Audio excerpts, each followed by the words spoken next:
Bom, então, para terminar, né, o nosso módulo sobre o vício cibernético, vou deixar com vocês aqui dicas práticas, né, para diversos pontos difíceis deste assunto. Não é fácil, né, acompanhar nem dar limite aos nossos adolescentes nessa questão. Eles protestam, né, eles não aceitam de imediato, eles se tornam até às vezes críticos e irritados em relação a isso. Mas nós estamos ali como seus cuidadores, pessoas responsáveis, né? Então, por essas crianças, por esses adolescentes. Então, essa é a nossa função, essa é a nossa missão. Precisamos estar preparados para conversar com eles sobre, preparados de como que estratégia utilizar para dar limites e estabelecer com eles um tipo de contrato, um tipo de acordo, mesmo que não seja de total agrado. Então vamos lá. A primeira dica que eu posso falar para vocês é iniciar uma conversa, não uma briga, não um desentendimento. Nesse momento não é hora de impor, né? E nem é hora de dar castigos, prometer tirar a tecnologia ou a possibilidade. Não é assim que a gente vai conseguir com que eles façam ou concordem mesmo contra a vontade. É numa conversa, em um momento onde todos estão descontraídos, que a gente pode chamar, né, a criança ou adolescente e falar sobre o assunto necessário do uso da tecnologia, do limite de horários e da qualidade e do cuidado com o conteúdo. Tudo isso é muito importante de se ter num momento agradável e num momento de conversa, se possível, num ambiente descontraído. Nem tudo é ideal, nem tudo a gente consegue nesse exato modelo, mas eu estou aqui para dar dicas do que seria o mais eficaz, né? A segunda coisa, depois de uma conversa, né, uma conversa que não seja uma conversa já de punição, é tu saberes fazer com que a tua criança e o teu adolescente se dê conta de quanto tempo ele passa diante das mídias, das redes e da internet. Eles não têm essa noção. Então, uma maneira bem interessante é pedir que eles relatem, em primeiro momento, quanto que eles acham, né, que dispõe de tempo para isso. E aí eles vão dar um número, e aí a partir disso, vocês dão o desafio de que eles controlem, durante aquela semana, o tempo que eles fiquem para ser relatado. Não deem um limite nesse momento, porque é importante que eles percebam, por eles, a quantidade de tempo que eles passam na internet. Os relatos é sempre, eu acho que eu fico 1 hora, eu acho que eu fico 1 hora e meia. E, na verdade, quando eles começam a notar, a perceber, eles acabam ficando em média de 4 a 7 horas, mesmo tendo aula, né? Imagina no período de férias. Então, eles precisam, eles próprios, se darem conta da quantidade de tempo que eles permanecem diante, né, dos aparelhos e da interferência da internet. Através do celular, através do notebook, através de jogos, através inclusive da televisão, né, que é utilizada já a internet na televisão, e ali é possível acessar vários tipos de aplicativos de entretenimento, né, desde jogos a filmes e tudo mais. Então, tudo isso deve ser computado e deve ser percebido pelo seu adolescente. O que eu chamo de técnica de espelho. Ele precisa se ver refletido naquilo que você está falando. Porque se você fala, ele vai discordar e para ele talvez seja realmente não verídico. Talvez ele realmente não perceba essa quantidade de tempo, né? Então eu chamo isso de técnica do espelho. Todas as vezes que ele for manipular a tecnologia, estar na internet, que ele anote durante uma semana. Depois dessa semana vocês vão discutir sobre essa quantidade de tempo e daí, a partir disso, estabelecer quantidade de horário, né? Então, um limite nessa quantidade e principalmente os horários né, que vão ser possíveis esse acesso. Já deixo uma dica que não tem como negociar: durante a madrugada não é horário para que crianças e adolescentes estejam com acesso à internet. O que eu chamo de madrugada? A partir do momento que a criança precisa estar dormindo. A partir do momento que o adolescente precisa dormir para acordar no outro dia, ver a luz do dia, ver o sol, ter disposição para sair do quarto, da cama, praticar uma atividade, se relacionar com amigos, estudar, ler, fazer tarefas. Então, para que isso aconteça, a criança e o adolescente precisa ir dormir. Cada família vai estabelecer um horário limite, né? Mas com certeza não pode ser depois das 11 horas, né? Esse horário depois das 11 horas é um horário onde o sono já não é mais o sono profundo, um sono de qualidade para quem precisa dormir mais do que 8 horas, que é o caso dos adolescentes, né? Agora, se for 10h30, se for 10 horas, se for um pouquinho antes, um pouquinho depois, isso é um acordo familiar que vocês vão fazer após nessa técnica do espelho que eu coloquei. Mas madrugada não é lugar e não é horário para nem adolescente estar disponível na internet. Eles vão estar sozinhos, eles vão estar expostos a vários tipos de conteúdos que são só disponíveis nesse horário e vão estar expostos a organizações que se dedicam somente a este horário. Por quê? Porque, infelizmente, os nossos órgãos de controle de segurança, como a Polícia Federal, promotoria, realmente, durante a madrugada, não existe um controle tão eficaz, tão severo quanto é feito durante o dia, né? Esse controle cibernético, ele é feito muito maior durante o dia. Uma outra questão, uma outra dica que eu posso dizer para vocês, e que é muito interessante não só para o vício cibernético, para qualquer hábito que o nosso adolescente tenha e que a gente precisa colaborar para que diminua, não é um hábito saudável, é substituir. Não podemos tirar o adolescente unicamente, né, dessa distração, desse momento que ele já está habituado, que ele gosta, e não oferecer neste momento, nesse lugar, outra atividade. Então, planeje atividades para o seu filho, converse com ele, para os seus alunos, né?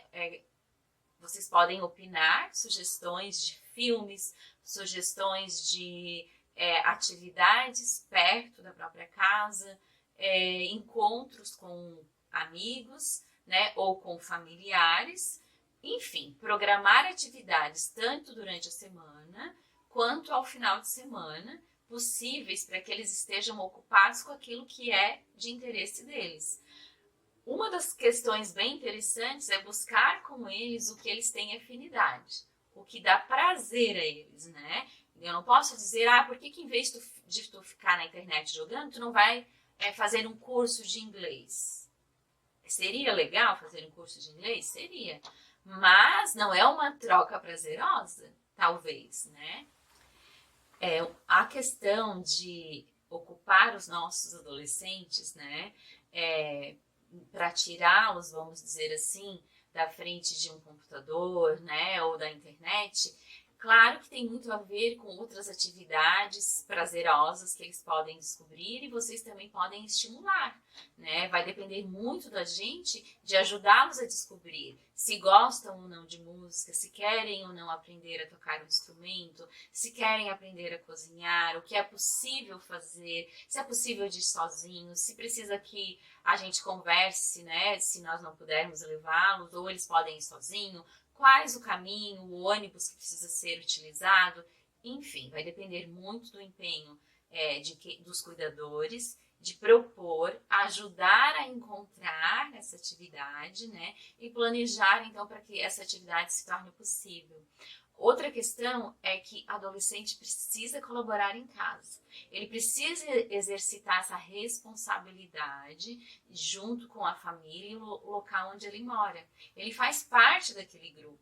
cada pessoa tem uma responsabilidade para que aquele grupo, né, colabore um com o outro. Então, deixe tarefas, sim, rotineiras, de auxílio relacionado à casa, relacionado a tarefas de escola, relacionado à responsabilidade com os outros irmãos. Enfim, estabeleçam tarefas e responsabilidades para os seus filhos. Eles vão fazer dando pulos de alegria? Não, não vão fazer. Mas se aprenderem o que é responsabilidade, que a gente faz gostando ou não, porque é uma responsabilidade, eles já estão se preparando para o futuro, né? Para ir para uma universidade onde o professor não vai cobrar a presença e nem vai cobrar os trabalhos. Se o aluno quiser, ele vai entregar. Se ele não entregar, ele não vai terminar o semestre, ele não vai terminar aquele curso, né? Ele vai entrar numa empresa onde é dado tarefas que não vão ser cobradas de 15 em 15 minutos ou todos os dias pelo chefe, mas no final do mês vai ser avaliado o desempenho. E aí é capaz de ele não conseguir permanecer, né, naquela empresa, naquela profissão. Então, nós estamos ajudando os nossos filhos a terem outras atividades já propostas durante o dia, como tarefas, como responsabilidade e outras de divertimento que não a internet, e já estamos preparando eles para o futuro, tanto nessa questão de desenvolver hobbies, né, desenvolver atividades que relaxem, desenvolver a possibilidade de buscar alegria, né, que é, com certeza, a prevenção de sintomas de depressão, sintomas de falta de ânimo. Estamos evitando a preguicinha, né, aguda, que a maioria dos adolescentes tem, e que é normal da fase, mas que, se exagerada, se leva para a vida adulta, né? Aí nós temos aquele adulto preguiçoso que não é proativo. Por quê? Porque isso se tornou um hábito muito forte lá atrás. A sugestão seguinte é que vocês estabeleçam certos momentos do dia onde a família vai estar junto, por exemplo, para almoçar, ou para jantar, ou um final de semana para viajar, e que naquele momento todos estejam desconectados dos seus aparelhos, que possam estar juntos e possam fazer trocas, e que possam, de repente, até dividir o silêncio, né? Somente a companhia um do outro. Isso é importante demais. Não precisa ser por um longo tempo, mas precisa ser um tempo sem o contato com os aparelhos tecnológicos e a internet, né? Para finalizar, uma dica muito particular de cada família, mas que precisa ser pensada e tentada, que é o seguinte: o ideal seria deixar o laptop, o notebook, o uso do computador na sala, né? Criança na sala, sem dúvida.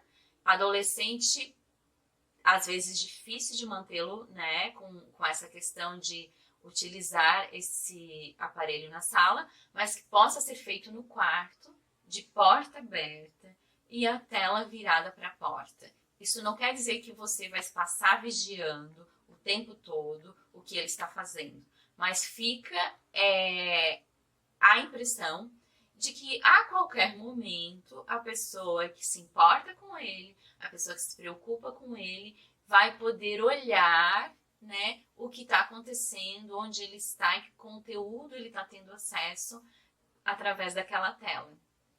Quando a criança ela é menor, eu não gosto de dar uma data limite, mas vamos dizer assim, de 12 anos, eu aconselho a não ter as mídias sociais no seu telefone. Utilizar as mídias sociais dos pais, né? Poder ter sim o seu Instagram, o seu perfil, se achar que é necessário, mas com o aplicativo no celular do pai e não no seu aparelho. Uma outra questão é que você possa pedir a senha ou não ter senha no aparelho da sua criança com certeza, e do seu adolescente de você ter acesso a essa senha. Você não precisa estar acessando o tempo todo, e nem deve o celular do seu filho, mas ele precisa saber que você tem essa senha, né? E que de vez em quando você possa perguntar a ele, está conversando com quem? Né? O que tu tá assistindo? O que tu assistiu hoje? Me conta um pouquinho. Isso não é invasão de privacidade, porque invasão de privacidade é quando a gente faz e se introduz num ambiente e em questões pessoais da outra pessoa e não informamos isso, né? Então, teu filho vai estar ciente que tu tens a senha, que de vez em quando tu vais dar uma olhada, que de vez em quando tu vais perguntar, né, qual tipo de conteúdo, com quem ele está se relacionando através das mídias.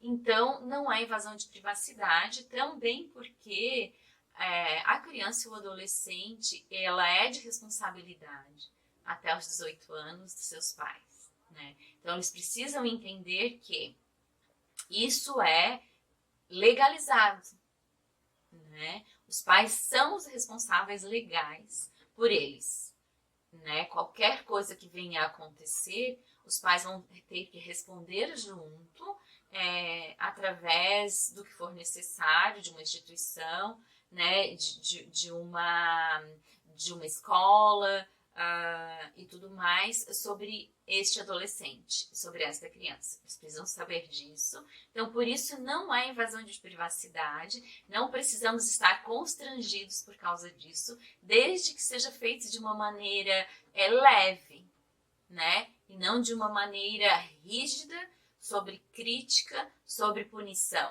mas de uma maneira leve. Eles precisam saber que estão sendo acompanhados, sim. Tá certo? Bom, existem várias outras dicas. O ideal é a gente conversar sobre as nossas dificuldades em relação a isso com profissionais, psicólogos que vão poder te auxiliar, mas já fica claro que tudo isso que nós estamos tratando é uma forma de cuidado, né? Uma forma de carinho com o nosso adolescente. Precisamos sim também entender que a tecnologia, como já foi dito, veio para ficar e que nós devemos torná-la um aliado do desenvolvimento de nossos filhos, dos nossos alunos, dos nossos parentes, das nossas crianças. Tem sempre uma frase que eu gosto de utilizar relacionado quanto à utilização das mídias, né, e da internet, que é: nós precisamos fazer com que a tecnologia e a internet seja um produto que nós utilizamos. Nós não podemos deixar que nós nos tornamos o produto que a internet utiliza. Porque se nós não cuidarmos, nós se tornamos, e os nossos filhos se tornam o produto utilizado por essas mídias e por essas tecnologias. Obrigado e te espero na próxima aula.